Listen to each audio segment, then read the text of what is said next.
Are you taking hours just to complete your SOP because of the overwhelm, the perfectionism, or simply because you just don't want to be doing this? If yes, then you're at the right place. Because honestly, it's been taking me hours to do one, two before.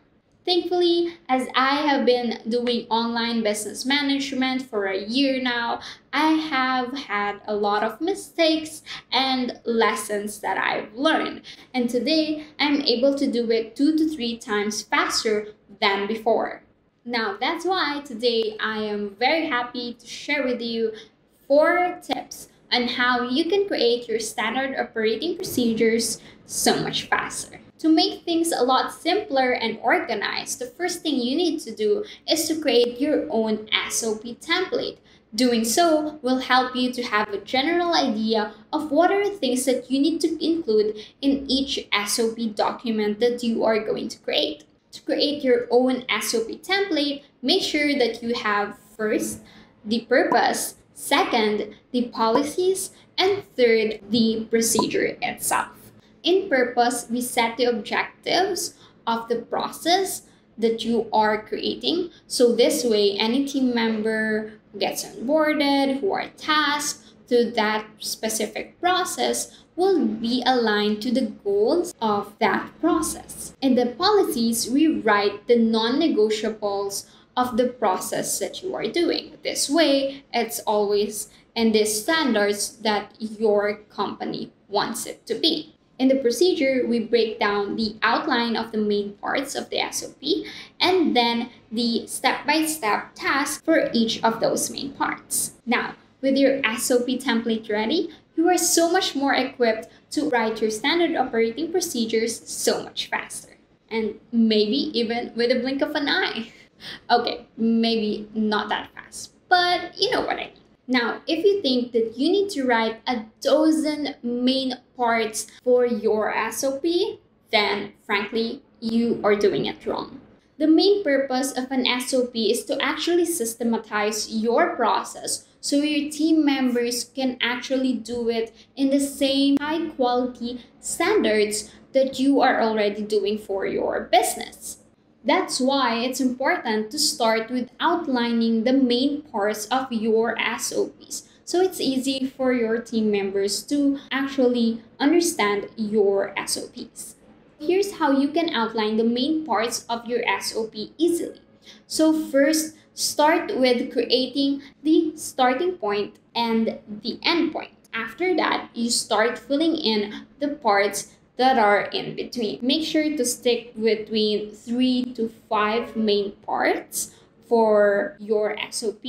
And then remember that if it's like more than 19 minutes to actually do this process, then you have to make that into another set of SOP document. Now, after that, you're done with the overview of the SOP, you can start creating the step-by-step process for each parts of the SOP. In writing those step-by-step processes, no need to write the intricate details yet. Just make a simple step-by-step task and those main parts, and then that's it. You can already give yourself a pat in the back for doing a job well done. And also because you just made things a whole lot easier for yourself. One crucial thing that I want you to remember, when you look at the SOP that you've done so far, is it making you feel lighter or heavier? If you are feeling lighter, then that's the exact feeling that we are aiming for you to have. Because right now, we are not only making sure that these SOPs are done faster, we're making sure that they're feeling lighter for you. Because if it feels lighter for you, it will feel lighter for your team members as well. And that all boils down to efficiency when they actually use the SOP that you've created. Anyone else gets overwhelmed with all the ideas, processes in their mind? Well, if that's you, then I totally get you, because that's me too. As a visual person, it's so much easier to see things in like flowcharts, maps, and all of that. And luckily for us, we can do process maps very easily so that for us and for our team members, it's very easy to understand, most especially if they're actually visual persons too. Now, in creating your process map, you can use Whimsical or Lucid Chart, all for free. For us personally and for my business, we actually use Whimsical. So how do we actually create the flowchart? It's similar like what I said before.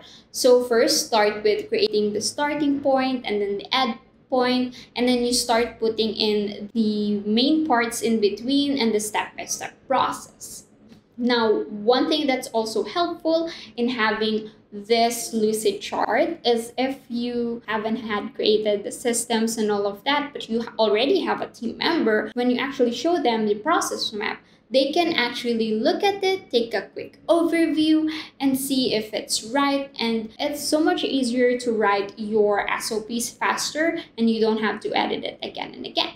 Now, once that's finalized, you're ready to apply it in your SOP template. That will mean less edits, less revisions, and less overwhelm. You can now write your SOPs so much faster and with the feeling of ease that you've been writing them correctly. Okay, so it's actually time to add the intricate details of your SOP. Now, before you add those intricate details on your SOP, breathe in and breathe out with me. Now, here's the thing that you need to remember in adding the intricate details. Only add what's necessary. You don't have to add all the billion things that you want to add there. Keeping that in mind makes the process of writing your SOP simpler and so much faster. Since you've already added the main parts and the step-by-step task in those main parts of the SOP, now we are going to focus on the intricate details, and which actually are just three main things. The first thing is to add what they need to keep in mind in doing the task. The second thing is to add the necessary photos they will need in doing the task. You know that these photos are actually necessary when the document doesn't make sense without the photo. Lastly, adding the table of guidelines and templates if necessary. So the table of guidelines, you can add them on the later part of the document, on the annex, so that it's not overwhelming for the viewer, for the team member when they first look at the SOP. So, how was it? It was easy, right? Now, just remember, this isn't going to be the last time to edit your SOP. The important thing right now is to just get things on paper. Now, I would love to know what's your biggest takeaway in all the steps that I've shared, and I would love for you to comment them down below. I'll make sure to reply to each and every one of them. Now, if you're looking to launch your course very soon, I actually have a gift for you. It's a free online course launch checklist, and you can click in the link below so you can get it for yourself. That's it for today. Thank you so much for watching, and I'll see you in the next video. This is Dyanne, Pauline, by the way, and I'm here to help you create a life and business that you love without burning out.